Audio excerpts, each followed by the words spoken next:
The Air Marshal is in command of the airwaves. Ollah 7 on Star FM. It is 17 minutes past 7. That's our time on Star FM, sounding good all the time. It is yet another, episode of On the Spot. Tonight, I'm hosting Chipo Muchegwa, Afro-Jazz Zimbabwean musician and IT guru, and a mother living with, disability. And today, we go deeper and give the platform for this amazing songbird who has hits such as Moyo Wangu and Kanamagafanan and Makafanan, featuring Terry G.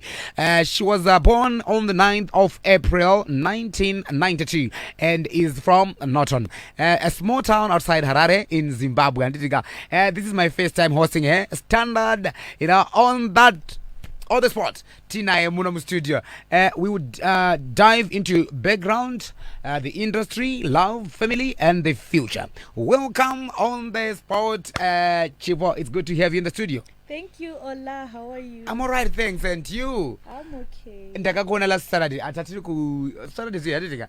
Ku chop chop. Pataitas, the celebrations, the Capital 6th anniversary. Yeah, I saw you there and I'm watching Nakirwa. I was so happy to see you, man. And it's a brand new year, and we have, survived the pandemic. COVID, and how has it been? I mean, has it been the start of the year, Kwauri, so far? I think last year, because of the pandemic. Yeah. My shows kwakusina kana kutoenda kustudio chaiko tasingakwanise. But I think zvakazoitawo, and this year aiwa turikurova mangoma. Murikurova zvokutodaro. Turikurova mangoma. And ndikuona kuti hamusi kumira zvamamanje. And you're originally from Norton. Did your primary schools at Jairos Giri School and proceeded to secondary school education yavakarora zvakare padaniko, where you attend your ordinary level and a course in information and technology. Let's break it down. Early schooling life, as a child, and then later, an adolescent. How much fun did you have at school, Chipo? Is that where you discovered your voice and talent? Okay, yeah, ndakabvira ngoimba ndiri mudiki, nditori mudiki. So at primary level ndakaenda paJairos Giri, and zvazvisina kunyanyooma kwandiri necondition yangu, because paJairos Giri pane vana vari disabled as well. Yeah. So taifara aiwa papa nema nurse aid vaitibatsira zvese zvatinenge tichida kubatsirwa, but I think ndopa ndakadzidzira kuita zvinhu zvakawanda nemakumbo. So because vaiti itai mega. Yeah, so zvinhu zvakandibatsira paJairos Giri pakandibatsira kuti ndikwanise kuzvimiririra. Yes. Yeah, so ndakazoenda padaniko ndatokurawo. Then padaniko futi pane vana vari disabled, pari mixed, vasiri disabled nevari disabled. Yeah. So zvazvisina kunyanyondiomera straight because ndandakurawo ndanda kuzvimiririra ndanda kutobhulawo vanhu. Talking of bullying, okay, were you like a troublemaker in class? No. Handaitobhulwa, ndiri munhu ari soft. Nandisingataure ndaive nemusikanzwa though. Yeah. Senge padaniko aiwa ndaive nemusikanzwa. But imboduka musikanzwa yawaita iwewe, Chipo yanga imusikanzwa yayo. Ndandingori munhu akangongwarisa. Andandiri munhu akangongwarisa. But wainyatsoita ichocho. Let's talk about that. You know vasikana vanenge vachingopisawo pachikoro. Maipisa mapashi. Muchivhura hope. Handaivhura hope. So who was your support system, throughout the journey yekuzvidiscover iwewe? Okay, I think my aunts, gogo vangu vandogara navo. I think vanondisapota, vakabvira kundisapota kubvira ndiri mwana mudiki. Yeah. Vakatanga kugara neni ndine 8 years. Vachindiudza kuti usanyare. Sometimes ndainyara because pandakapedza grade 7 ndakambogara ndiri kumba. Ndasandawana nzvimbo yeform 1. So zvakambondidzikisira sterek kugara kumba kuya. ndaitonyara kana kubuda kana kufamba chaiko kana kudya pane vanhu ndasingakwanise kudya because vanhu vanenge vakanditarisa asivo vaindishingisa and vaifamba neni even kumaorganizations evanhu vari disabled saka kufamba kwandaita navo kuya kwakaita kuti ndibatsirike to discover myself saka zvinhu zvakandibatsira I think ndivo vakanyanyondisapota mulife yangu yese variko vanomira neyo nanhasi aiwa vanomira neni. Now you have discovered your talent and you are entering in the industry unodza muindustry mumakaoma mune zvakawanda but what was your experience like breaking into the industry pawaipinde momo zvazvakanyatsomira sei umbotitsanangurira ipapo like uchitudza kusanganisira mafirst studio sessions ako uchipinda mustudio zvanga zvakanyatsomira sei? Zvakaoma because ndagara ndiri munhu anonyara kungwarisa kuripo but ndinonyara so zvazvakandiomera because vanhu ndaita kushaya zvekuita even ndiri pastage kuinteracta nevanhu kwaindinetsa zvisingaite because haungosvike pastage ungotanga ungoimba usingacommunicate nevanhu saka zvaindinetsa even kupinda mustudio ndainyara but first studio session yangu ndakatanga kupinda ndiri padaniko so there was this guy akadiscover talent yangu ati iwe unogona kuipa iwewe he was a producer anonzana njazesta rake kudhara oh yes so aidzidzawo padaniko mukomana iye but zvemageto youth chichi anga ine equipment yestudio so akabva auya nayo pachikoro ndobva tatopinda mustoreroom bva ndarekodha song yangu yainzi ndizvo zvandiri hapana chichachinja so song iyoyo ndaifarira zvisingaite ndo song yanga iri yega mufoni mangu iyoyo ndichigara ndingoitera saka iye akandibatsira futi kuti ndikwanise kurekodha so kuti ndizonyatsopinda mustudio chaizvo ndakazobatsirwawo nethis guy akandibatsirawo kupinda mustudio ndarekodha mva ndazoidzokorodza futi song yaya ndizvo zvandiri ndakarekodha masongs akati madays wayo so I think zvakandibatsira and inodza istruggle chaiyo kuti upinde muindustry yagara ine vanhu vagara vari mairi vachitopisa vachiita zvavanenge vachingoita but unodza kune vanhu vavanga vachitaura nezvavo vanhu vakadaro vakakubatsira kukumotivata uye kukupa mukana the platform ine kukuisawo like mumastudio imomo vanhu vakakosha vanoda kuti vange vachitendwa uri kumbowarangarira vanhu vakadaro? Aiwa ndovakanganwa ndinoda kutenda Donald Kanyaupfu ndiye akatanga kundibatsira kuti ndikunzi ndapinda mustudio ndiye akandibatsira then Mono Mkundu wow ndio studio yandikatanga kupinda then Makumbe Production ndiye ari kutibatsira futi izvezvi kurekodha mahit songs edaya and then vakawana Naxo Films ari kutibatsira mavideos saka nasap anotibatsira futi saka I think vakawandisa wamikuita nawo vakawandisa. At this time which artists in the industry vagara vari muindustry umu vari kukusupport like emotionally, physically, including financially? I think Peter Moyo anondibatsira Sterek and vakawandisa vanenge vachiuya chipo ngatidai so zvinhu zvinge zvichibatana kune vachangoti bata I'm talking to Chipo ndo wandinaye muno studio Chipo Muchegwa tinaye pano tiri kukurukura naye pa on the spot. We are also on Facebook, we are live streaming on Star FM Facebook page. You can check us out right now tina Chipo. Ma comments anti Chipo wakanaka zvikati ari kungouya ndiri kuona ari kungofly mu comment section. Thank you. So going back to playing at the mbira yagora chirova, are there any instruments or other instruments that you can play? No, and maybe it's because andisandamboda kutrya mbira ndo yandakangotrya then ndakatoona kuti ndinokwanisa kuiridza so ndo yandinoridza. Ndiani akakudzidzisa mbira ndakadzidziswa neimwe friend yangu so saka iye aive gwenya mbira chaiyo saka ndiye wandikangoaproacha ndikandombura kudzidziswa ndobva atotanga kutondidzidzisa. But how do you do it now? ndinoita nemakumbo zvigunwe zvangu zvitori flexible zvokutodaro so mwarakatota kuti zvitoshanda semaoko kutodaro chaiko ndoza Mwari soka anoshamisa zvechokwadi. And where are you currently living? Uchiri kuNorton here or wakazomuva? aiwa ndiri kunoton ndokwako ikoko ndokwangu aubve kugeto kwako kunotoni kunonzi katanga ndokwauri ayo ndiri kunharira Narira side okay. And how is the music scene different between all cities kuti dzawambotravela uchionawo iwewe music scene kungo wasvikawo pane leso wambopinda muharare ukonawo zviri kuitika imomo musically ukazoendawo futi kana kuti kunoton uona zviri kuitika ukoko musically panzvimbo dzawambofamba iwe dzawatravela zvakamira sei? Alright, I think kunoton havasati vanyatsondiziva kuti ndakamira sei asi muno marare aiwa tiri kurova kunotona handina mashows andati ndaita muhome mako hakuna ako waye handitozive papatongo uchipapaidza kapahome ndofunga ndangoitawo 1 or 2 kunotoni yes but I think havasati vanyatsondiziva havasati vanyatsondiziva asi muharare uri kurova malive shows tinoita so far netalent raunaro iri Chipo watambotravela here kumboendawo like kunze kwenyika uchinoita uri kunze like kumbobudawo muzimbabwe?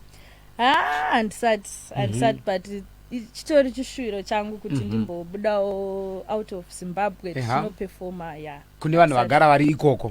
Yeah, that's very true. And wakarova first studio session yavatitaurira paya wakakwapaidza. Let's talk about your first collaboration. Who was it with and how did it come about? Okay, first collaboration yangu ndakaita there's this guy wekunotona anozviti old people. Yeah, so anoimba and anogona. So sezvo tiri mageto tese vemunotoni takangoti gatimboite song. So song iyoyo aiwa yakabuda zviri right inonzi Zvishinu. Ndiye gore ripi? They're 2018. Yeah. Oh, nice. And how would you label yourself as an artist? Afro jazz, we are seeing our piano taking over. Any thoughts on changing over? Yeah. Tinotoda kutoimba zvese. I think andina genre randonyatsoti iri nderangu. Ndinoimba zvese ndoda kutraya amapiano ndichatoda kutomaimbawo. Uchiona mapiano imomo? Yeah, nditomuda imomo. Aiwa wanaoskidi vari kuzvidzwa futi. Aiwa Chipo kupinda because you are so talented and kunyeperi. You know, first time watching your videos na Terry, I'm like, oh, what? Hamana chichikuitika hamana Chipo, you know. Yeah, so but iwewe I mean wakaita zveIT wakaita course yako yeIT how is it I mean helping you iri kukubatsira here music right now uri kuishandisa here music course yawakaita kana kuti hausi kuishandisa zvako anyway? Handina kuzosvika ndakagumira paNFC level rekutanga because nasinawo metsa kuchikoro taingoita zvaingobhaizira so handina kuzoenda kumberi saka nelevel yandikasvika certificate randinaro harinyanyoshanda stereki saka handisi kumborishandisa. Ungatarisira kudzokera kuchikoro rekuenderera mberi kuti uzoadvansa kana kuti waona kupeswa like your music career? Zvechikoro wakageza maoko kataizvi kana zachada no zvemusic ndozvaakusaidi kwako chazvo. Okay, so uri kurarama through music kana pane zvimwe zvinokuraramisawo? Aiwa ndiri kungoita zvemusic music only. Okay, you are a woman unoziva semunhu wemudzimai, so you know my feelings always involved, you know. You have a child with a Zimbabwean artist Sniper Storm.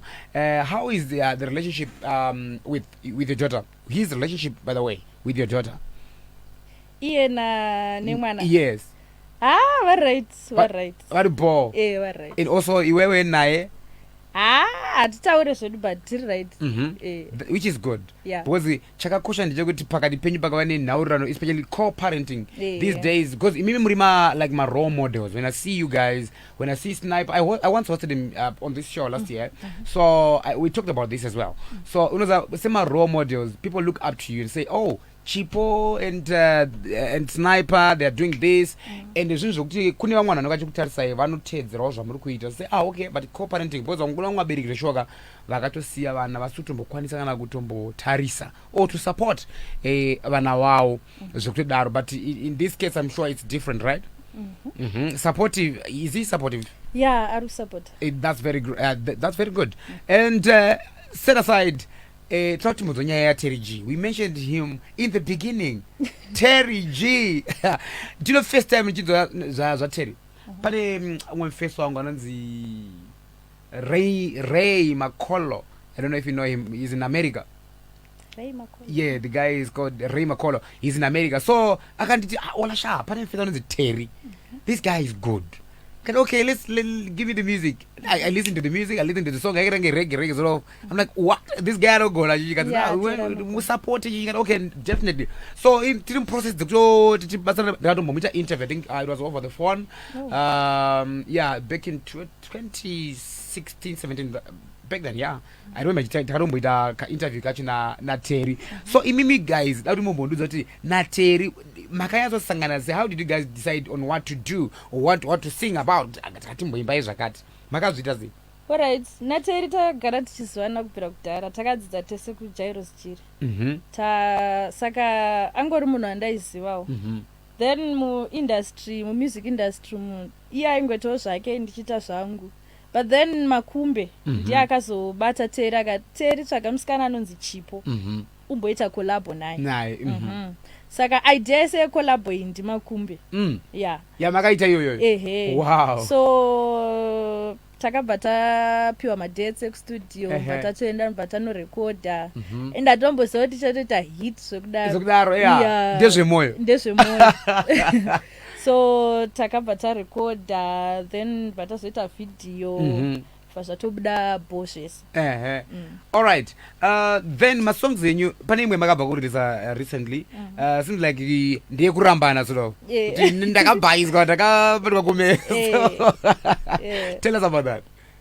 Yeah, anditi takamboita ndezvemoyo. Tera achiti ari kundida nditaiwa ndakambobhaiswa chichi. So apa Tera azondirwadzisa manje ndangoti makafanana varume. Azarume makangofanana. But mana boy rekuti muri tinosonga hati break taka towards the valley. Munofanana. No, varume munhu wese anongoti takasiyana. Aiwa makafanana. Statement ndoradzimai varume makafanana but tongoti aiwa takasiyana. I'm different, you know. But at the end zvinozongobuda kuti makafanana. Aswakarwadziswa here naichipo. Pamashoka makayatsonganza pasongo. Wakambosangana hati break jajayo. Ye mashuwa jajayo. Obvious. Pana asina kumbosangana nemaheartbreak. Ndakambosangana nayo. Zvekudaro. Wakamanage ku overcome that heartbreak how? Nemwana wangu. Ndosaka ndiye akaita kuti ndite move on. Ndikwanise kufara futhi. Yes. Kuti aiwa now ndatobo. Okay. Which is good. And Terry, I mean, now to you, Terry, are you a duo for life with Terry G, or it was just for this project? I mean, two projects. Na Terry, yeah, tinoshanda tese, but ini ndine music yangu, Terry ane music yake. Tinongoshanda tese here and there. Like ipapa tikuda kuita album.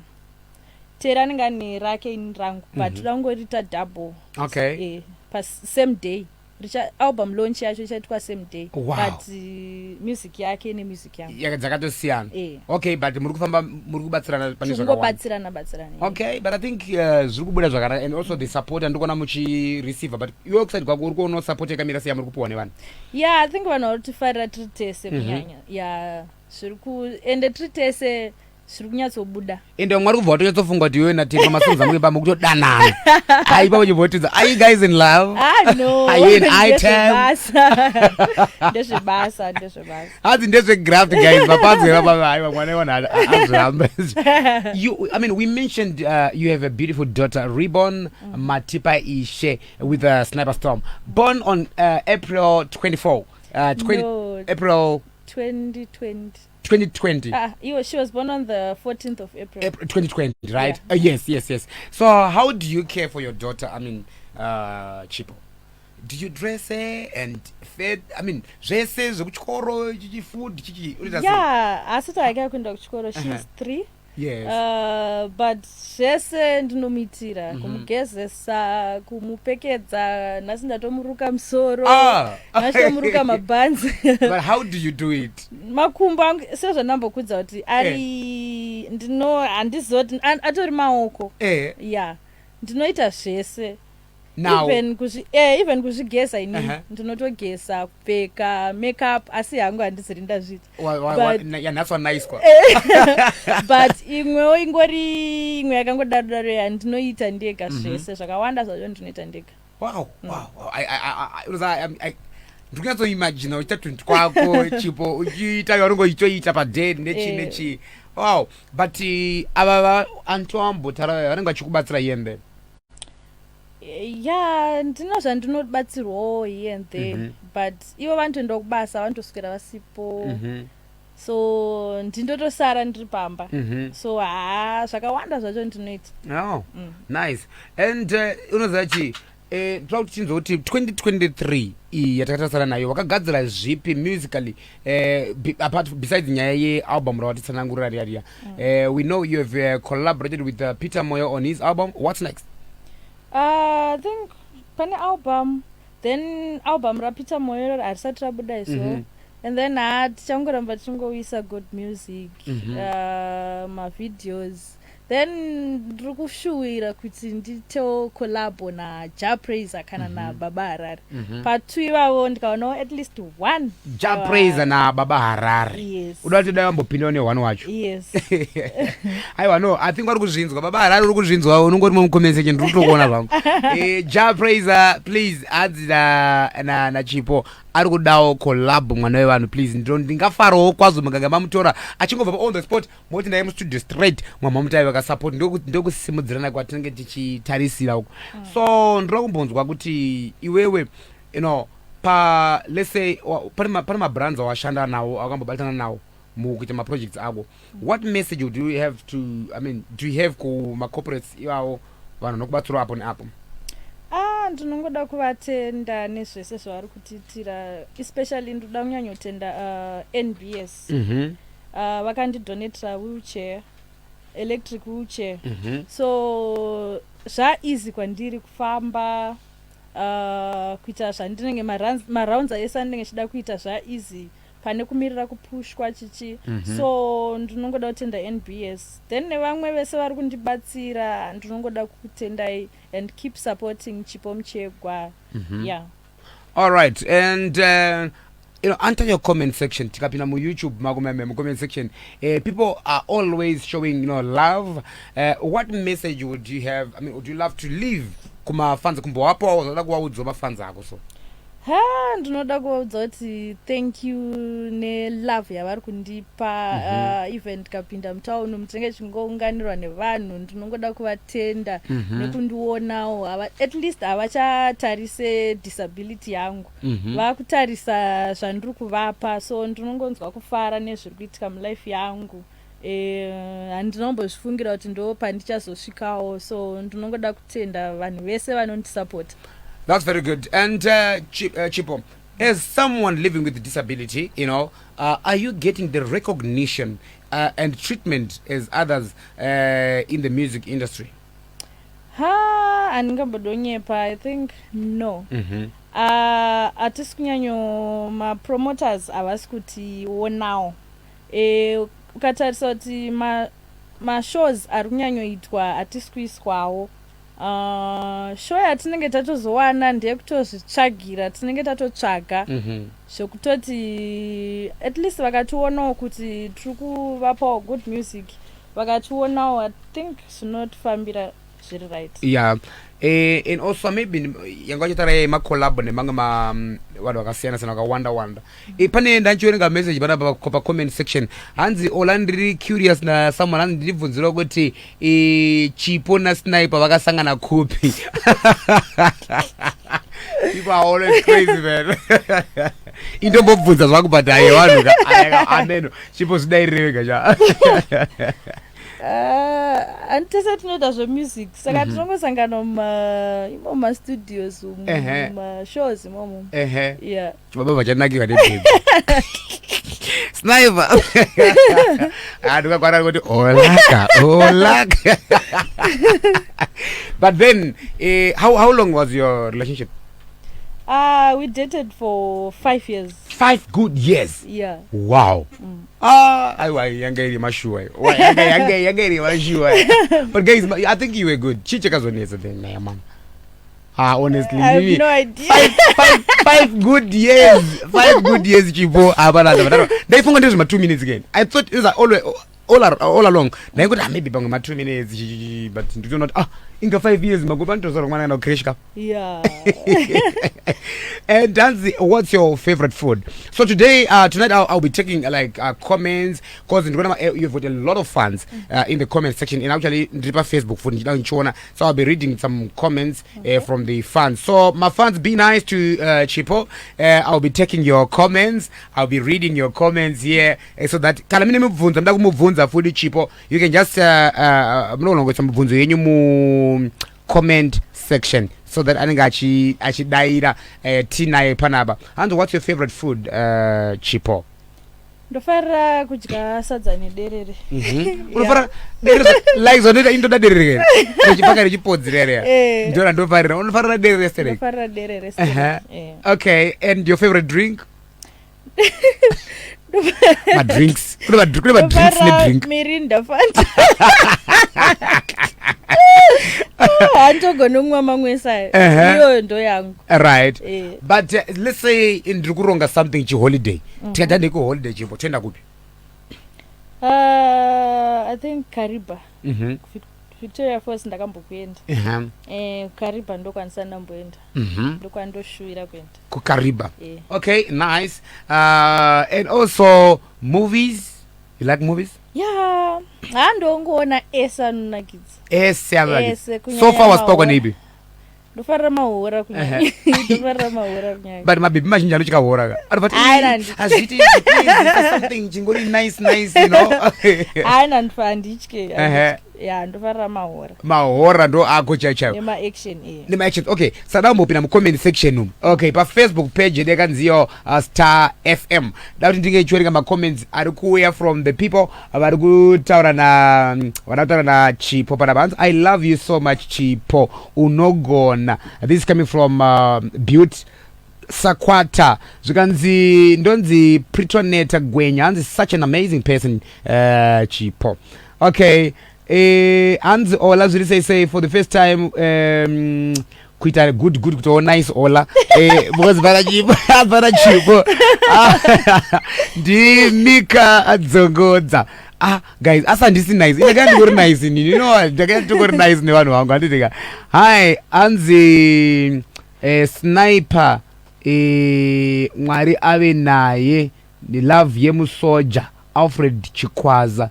So pane mubvunzo wakona pachidzokanza. So what happened after 5 years? Dzawanda yakadzakati wandei uyabvunza anonzani uyu ndieni Larry.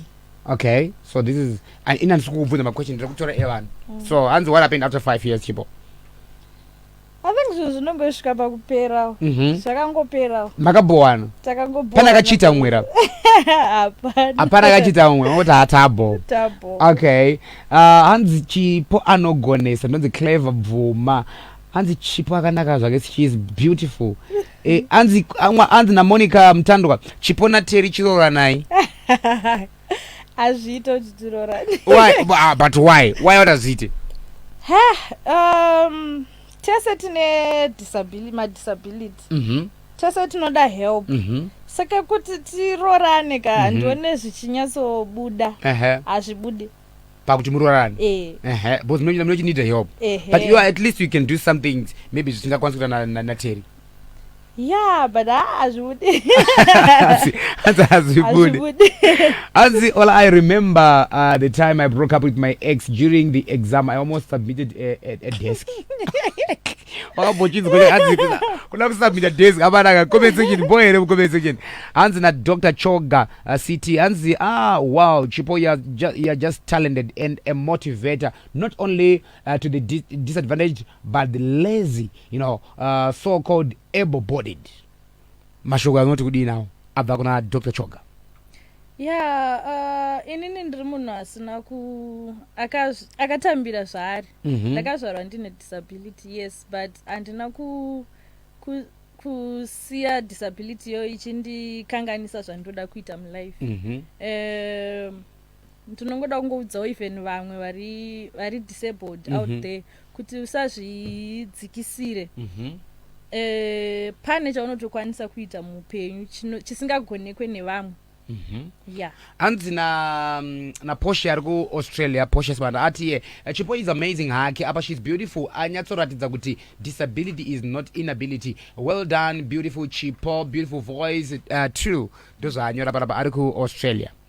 Hanzi Chipo anofara zvake. Okay, I also want to know kuti Chipo wakamove on wane new boyfriend wangonyara kutudza ya Terry chitudza wako iwewe.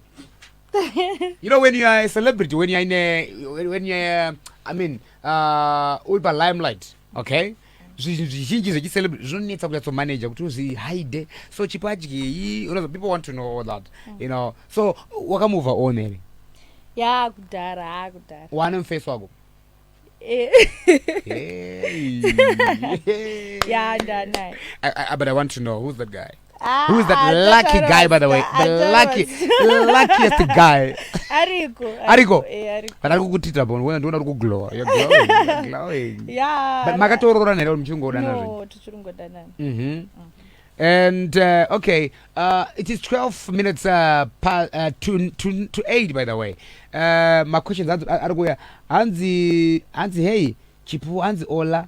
Murise Chipo ari kutsenga panyaya ya sniper apa. Avanhu vari kupada iva baba. Okay, you dress well, and also makeup yako on spot. Who dresses you? Ndinopfeka ndega. But then pane trousers are too tight, handizokwanise kumakwidza, ndinotobatsirwa ipapo. But then pane tumwe tights tuyatuya tusiri too tight. Ndinopfeka ndega, matop ndinopfeka. Wega zvako? Unongo chingozvinaisa. Ko designer? Ndinototenga mushop. Unopinda? Ovhataka zvinoenderana newe? Wow, that's good. Hanzi, hi Ollah, say who is that lucky guy? All right, guys, got to say nabo. Hanzi, no idea, baba. Got to say nabo. Hanzi, Chipo should do a collab with Freeman. What do you have to say on this one? Ndingatofara kutana Freeman and ndinomufarira futi Freeman. And I think he's good. Okay, pane mwari kubvunza hanzi Chipo naTerry vakatodanana here. Adaira vanhu kudhara akati aiwa inini ndezvegraft ndezvebasa handitika eheka hanzi ndezvebasa amana makweshedzi ari kuya akawanda. Hanzi Ollah wabva bata mwana zvinyoronyoro. Okay. Hanzi Ollah bvunza Chipo kuti anotoda kuroorwa futi here. She is beautiful and talented. Eve Chibage. Kuroorwa hachisi chinhu chekuti chinondishaisa hope kuti ndoda kuroorwa, but kana Mwari vakanditi ndichazoroorwawo futi ndichazoroorwawo, it's fine, I don't mind, but izvezvi I'm happy nezviri nezvandiri. Okay, hausati wakutarisira zvekuti kuroorwa? Not kuti handisanda kutarisira, but hazvisi zvinhu zvandiri kufunga. All right. Hanzi nemumwe panapa Ollah collab naSarungano wekunotoni kubuda sinzi muri wekunotoni mese. Inobuda haingambotadzi. naSarungano uri kuzvinzwa sha. Sarungano ndakamuona futi kwaZindoga musesaturday pamakauya paya.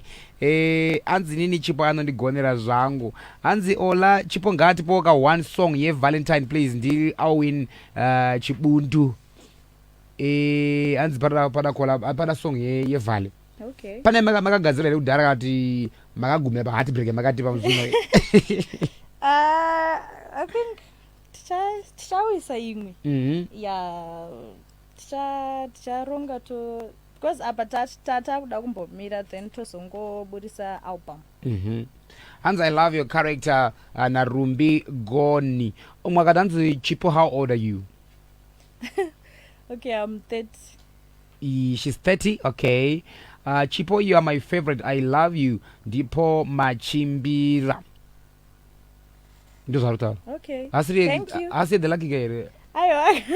tona ngiri pamwe ari kuona pamwe ari kuchatsa ghost account arimo mufacebook mucomment section but chipo ndi pakakanikiriri mbichara a big shout out to Gosh Vines tichamuunza pani mazuva ari kuteeraya hanzi anga akasina kunzwa mubvunzo patati une makore mangani anga abvunza Gosh Vines kuti ane makore mangani aiwa Gosh Vines chipo ati ndine 30 years hanzi tsongo tikuida yevhale na Christine Gwara hanzi namavhesa nyanga you are beautiful, you are not disabled because you can do whatever you want, you are just physically impaired sweetheart.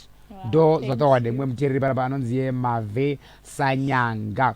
Okay, kana mine mubvunzo yamida kubvunza kuna Chipo makasununga kumubvunza pa WhatsApp pa comment section umo ngaiuye zvayo mibvunzo yenyu mutaure naye. Hanzi just listen to their song with Terry, beautiful voices, well done guys. Vanhu 2.2 vari comment section vari kubvira vari kunaka vari ngoti I love you sazavi manje kuti ndevapi pacho ngoti ndakusara kuzati ndeupi lucky guy varamba kundiudza ufungako. Hanzi Ollah, thanks ne interview, I love Chipo and I love ndezvemoyo song as well, Gracious Selemani. Okay, imbotipoka one song bichara imbotipoka acapella version. Okay. Shiri kundibaya moyo Teri, ndaifunga kuti wawane nichenda mberi maka aiwa tipei zvedu turikukadzwa tipei zvedu hatirutokada tipei. Ndanga ndakuda like no one else. Terry, I gave you my word, and no, you prove yourself. You're not a man of his word. Yeah. And all right, but chimboti break it down song here. Why not to the chi just? Ndengwedza kutaura kuti varume makafanana, munogona kuuya muchinyepedzera kunge makasiyana, anouya achinyepedzera kunge anokuda sterek, but at the end zvinozongobuda kuti makafanana, unozongorwadziswa. Yeah. Is song wakaimba from experience or just zvinongoita maartist? Ndezvongoita maartist. Nguya makanyatsoiumba zvakanaka. Nice. Hi Ollah, say hi to Chipo Anogona. Hanzi, I need to have your number Chipo. Watching you from Zambia. I love you so much. Ndi Muzolaunga Daka from Zambia. Hi Ollah. Wow, Hanzi ngatingogara pano. Pari kutapira I love you Chipo. Vari mucomment section now. Vachade kubva hadzi hatisi kubva mucomment section now. And she's too talented, and she inspires those who are disabled. She's making a living ish ndashaya mashoko saka. But inini ndine mubvunzo wandinawo Chipo kuti muri kuwana music, muri kuwana mari how through music these days? Iri kukubhadhara, I say, is it online, is it what? I think izvozvi online ndo itori YouTube then nemashows here and there ndozviri kungotibatsirawo. Let's say mapuwa a show kuti muperforme pa show muri kubhadhara like how much roughly? Tine band. Muri kucharge, alright, probably muri kucharge iri same fees akafanana namwe wakaita mashows or muri kunyanya kuzvidzikisa? Handizoziva hangu vamwe kuti vanochaja zvakadii, but isusu tine band tungoitawo 1000 then tisina tichishandisa mabacktracks toita 500. Okay, pamene musina the band. Tiri kuitira kuti varikuda kusapotawo Chipo. The reason why she's here on this show, tiri kuti muisewo passport so that you guys also mumusupport and also mumupo mashows kumichato, maweddings enyu, daidzai Chipo and Terry for now vari two vari kurwa zvinhu zvavo, even Chipo wacho muchibatsirana nawo and pa YouTube muri kunyatsobhadhara nemaviews atete? Yeah, zviri nani. Mari pamene maita lese maita collabo munoishayana here inofamba sei pa YouTube? Yeah, tinongoshayana. Zvinenge zvabuda musarudzo izvozvo. Okay, hanzi nevamwe panapa Chipo unogona jealous down the Christian Gwara anyora this message. Ollah zviri say she's awesome. God bless you Chipo. Stanford Jamaica.